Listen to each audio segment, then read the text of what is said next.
Chapter 4. The days and weeks passed.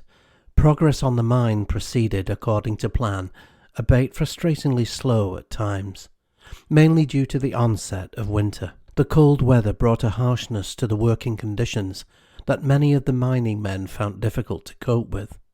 Bitter cold temperatures, combined with snow and high winds from the north, made the back-breaking work seem even harder. In the midst of their suffering, the men's tempers were often frayed, and arguments broke out. The occasional black eye or blooded nose was not an uncommon sight. That February Thursday started like any other day. The men arrived and got to work as normal. By 1 p.m. the temperature had risen so much that the previous evening's snowfall was beginning to melt. Dougie Allen sat on a large log by the entrance of the mine, eating bread and homemade cheese. Around him the 35 or so other men working in the mine also sat, finishing their food and resting. Dougie knew that once lunch was over, he had to get the men back to work. But just as he was about to stand and shout the order, his plans were interrupted by the arrival of a grim-faced lad running over to him. Seeing the lad in obvious distress and fearing bad news, Dougie jumped to his feet as the boy, face flushed, dripping with sweat, his breathing heavy and erratic, reached him. Dougie held his hand out to steady the lad. "Whoa there! Slow down, laddie. You'll give yourself an injury." Mr. Allen, sir." The lad stood in front of Dougie, wheezing and gasping for breath. Many of the men were now also standing, concern etched on their faces, made anxious by the arrival of the distraught youth. "For the love of God, laddie, what's wrong?" Bent almost double as he struggled to draw breath. The boy took a moment to recover before raising his head to make eye contact with Dougie.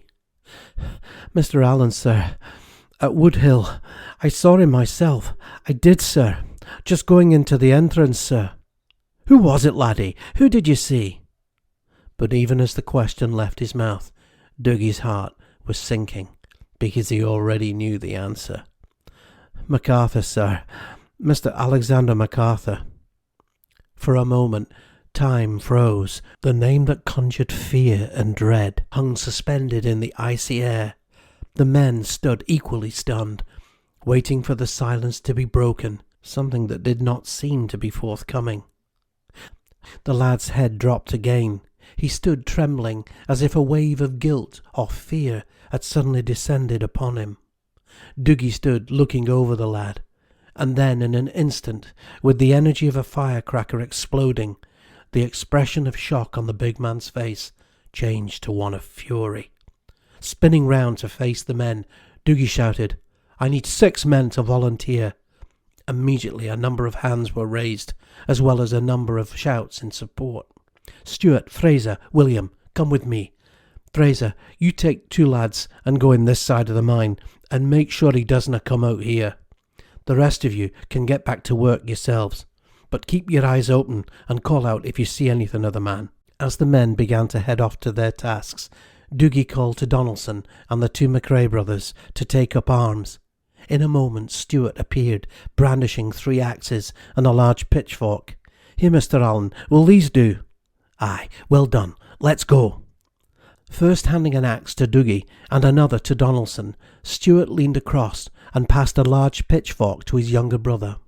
Armed and ready, the 4 men set off at speed towards Woodhill, at the other end of the gorge, where there was another entrance to the mine.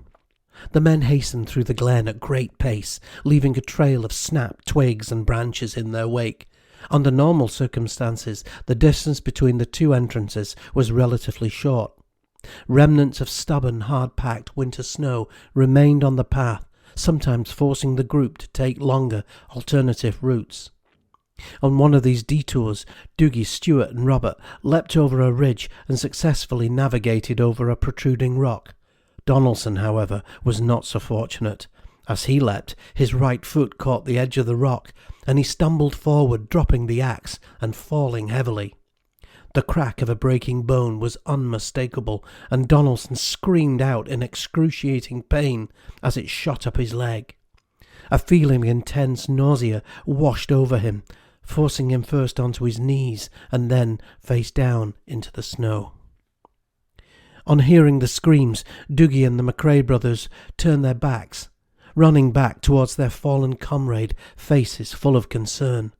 Donald was on the ground, writhing in pain, his breeches torn and his knees badly cut from the fall. As he turned back, Robert called out to his friend, "Och, William, are you okay?" Donaldson gritted his teeth in a combination of pain and anger with his friend for asking what he thought was a stupid question. "No, you stupid galoot. It's my ankle. I think it's broke." When Dougie reached the injured man's side, he knelt down beside him and examined his damaged ankle as best he could.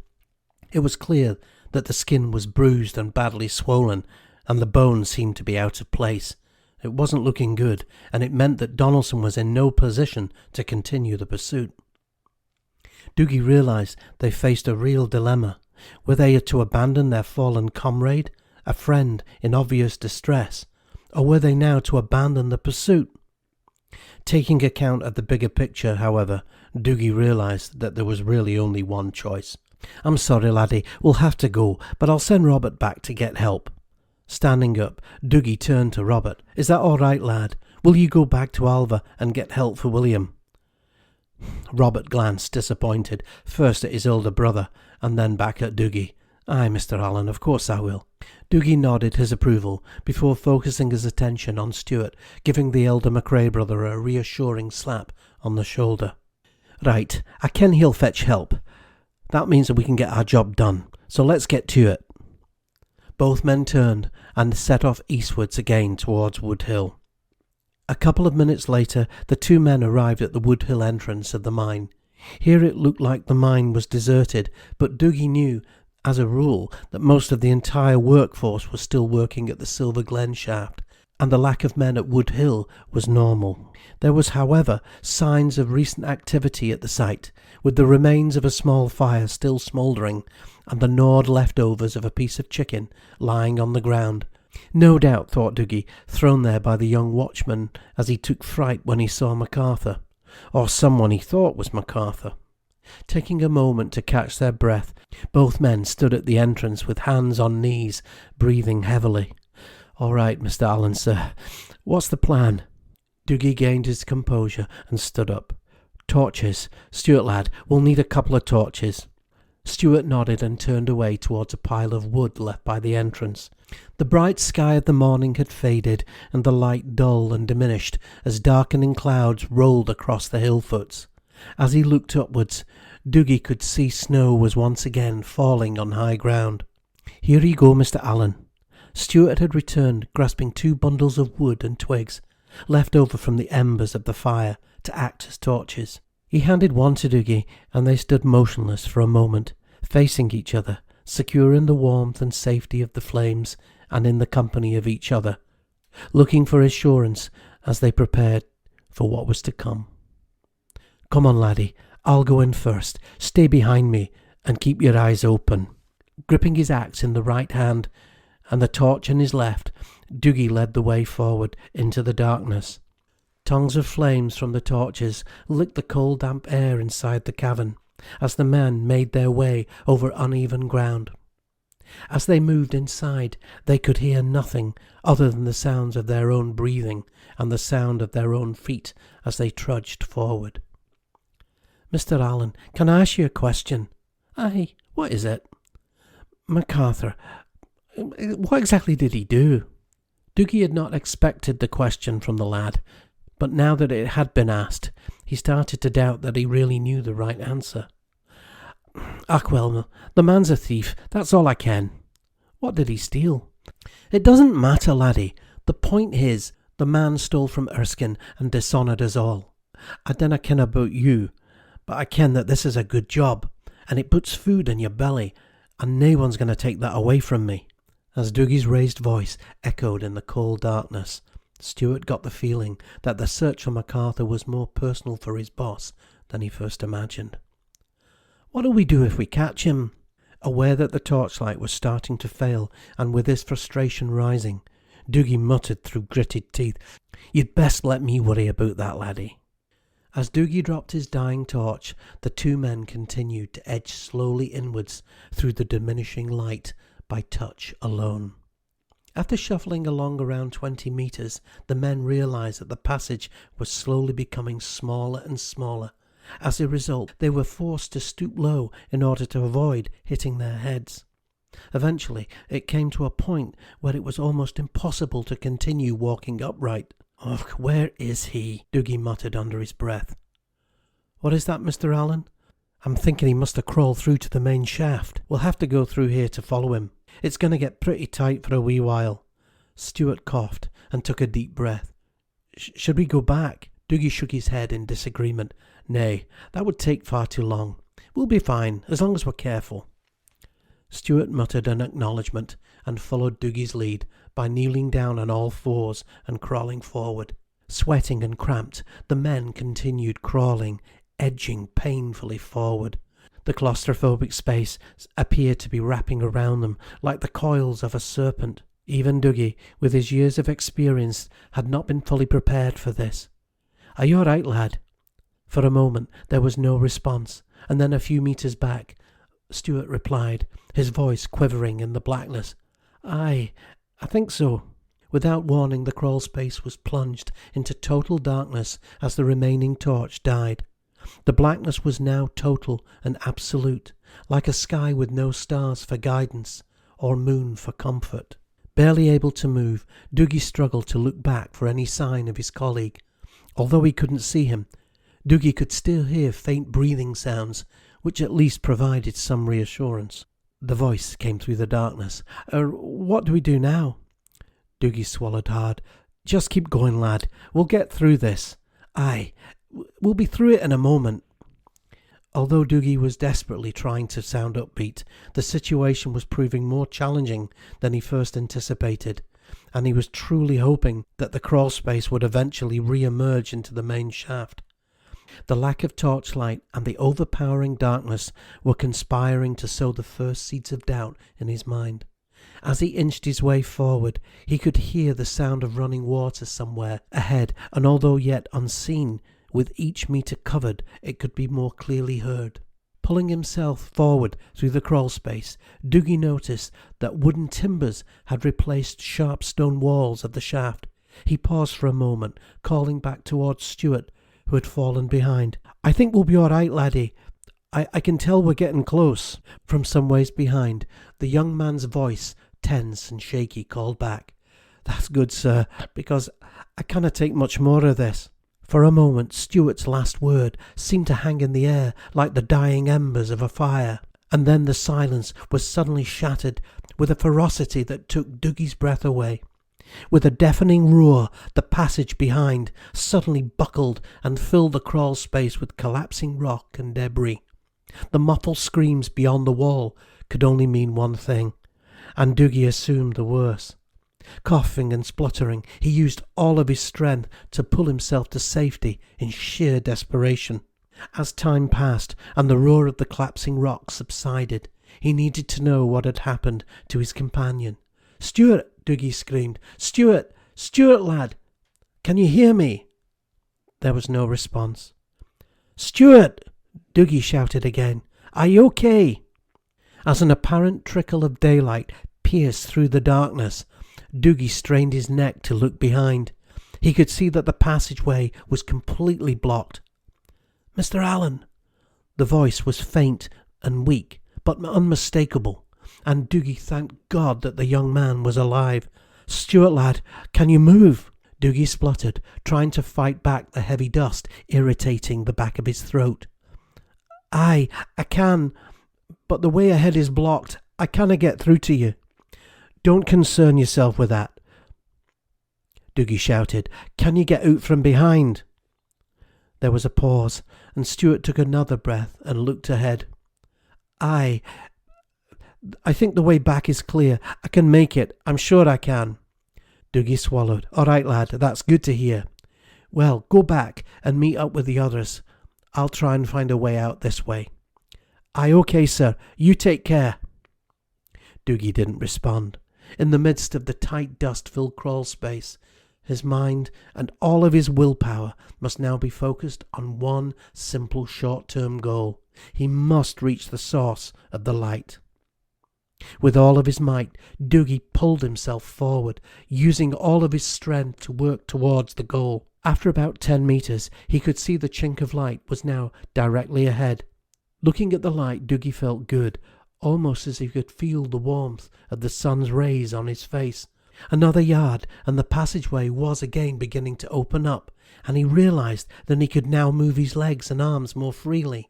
He pulled himself forward, directly into the path of the light, sensing that freedom was now only a short way ahead. Basking in the glow, Dougie closed his eyes and smiled to himself in sheer relief. The anticipation of knowing that this nightmare was coming to an end was overwhelming. Taking a deep breath, he opened his eyes and stared once again into the light.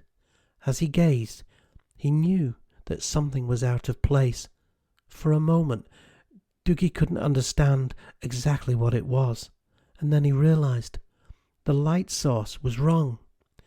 It was not coming from above, but somehow strangely from below. It was almost as if the rocks themselves were glowing. Dougie was confused. In all of his years on this earth, he had never witnessed anything like this. Were the rocks hot? Or was it perhaps a new type of silver? Or perhaps something even stranger or more valuable? Confusion turned to excitement, and reaching for his axe, Dougie began to probe the illuminated rocks. After pulling away at the initial surface layer of rock, it became apparent that it was not the rocks themselves that were the source of light, but something below, something unseen. Then came a crack. The noise was deafening as the ground suddenly gave way and Dougie fell downwards, spinning, falling. And then with a thump he landed. Dazed and confused, he opened his eyes and looked around. The intenseness of the light was almost totally overpowering. Nothing other than white light was apparent. No shapes, no form. And even the surface on which he lay was somehow strange. Not exactly rock perhaps, but some kind of polished marble. Looking up, Dougie could see the opening where he'd fallen through to the strange environment. Around him, fragments of rock and debris covered the area where he lay. With his eyes now becoming familiar with the brilliance, Dougie struggled to his feet. "Hello? Hello?" Dougie's voice echoed. "What the hell is this place?" he muttered to himself. Looking around, he noticed his axe a yard or two away. "Aye, well, at least I can protect myself," he said in a whisper, as he reached down and picked up the axe before moving cautiously forward. The cavern was immense. Because of the brilliance, it was difficult to gauge any sense of distance or height, or anything else for that matter. All he could do was move forward, and then it was there in front of him, piercing through the light like a flame in the darkness, a black shape, like a smooth-sided mountain peak, staring upwards. Dougie estimated the height to be around 100 feet, and as he walked round this amazing discovery, he counted 40 strides to cover the length of one side. With his left hand, Dougie reached out and touched the object. A vibration, low and rhythmic, but definitely a vibration. As if burnt, Dougie snatched his hand back in shock and stood back. With his heart banging hard and fast in his chest, he took a deep breath. The excitement was like an energy rush. Whatever this thing was, he was sure he was the first to find it. Stepping forward once more, he touched it again. It felt cold, similar in composition to that of the floor, marble perhaps, but he couldn't be absolutely sure. The vibrations seemed to resonate through him. "Mr. Allen." "Huh?" Quickly removing his hand, Dougie spun round in a state of surprise. Standing in front of him was a tall, gaunt figure, strange, yet somehow familiar. It took Dougie a few moments of concentration before he identified him. You were at the mine before. What is this place? What the bloody hell is going on?" The two of them stared at each other, momentarily fixated, neither making a move. Then regaining his composure, Dougie gripped the axe handle in anticipation of now what seemed to be an inevitable confrontation. Gritting his teeth, he began to move slowly forward. "Aye, You shouldn't be in the mine. You're coming with me." The man seemed to be unarmed and showed no apparent emotion as he too stepped forward, calmly reaching into his pocket. In his hand he held a small black shape, identical to the smooth-sided mountain peak next to them. "No, Mr. Allen, I'm afraid I can't do that." The dull, lifeless tone of his voice made Dougie stop dead in his tracks. Now that he had taken a couple of steps, he remembered how unnerved he had been by the person only a few weeks earlier, on that first day in the lineup. And he remembered those eyes. Dougie felt that he had been suddenly submerged into ice-cold water and somehow frozen and unable to move. He just stared at the gaunt figure with its bright, piercing eyes, holding him like a moth unable to escape a candle flame. In his hand, the black marble object began dissolving into a translucent liquid, and within a second the liquid appeared to come alive, as if it had a mind of its own. Terrified, Dougie wanted to run, to get away from this place, from that strange, compelling figure. He would have given anything to get away, but he couldn't move. There was an unseen force holding him, firm and absolute. He was staring at the gaunt figure in sheer disbelief at what he was seeing, and then he dropped his gaze down to his feet, where he realized that the oncoming liquid had now reached his boots. With thoughts of his beautiful Mary flashing through his mind, Dougie sensed that whatever this was, it was the end for him. Unable to move, all he could do was look on in horror as this strange fluid enfolded itself around his legs and moved slowly upwards. First his knees, then his waist. All now appeared to be turning to the same translucent form. Gathering all of his strength, Dougie gasped, "Dear Lord, what have you done?" His chest, his arms and neck were all glowing. The figure didn't answer, but merely continued to stare at Dougie, emotionless and silent. Finally, with no pain, Dougie could feel his throat changing form. As he did, he let out one last defiant "Why?" And then Dougie Allen was gone.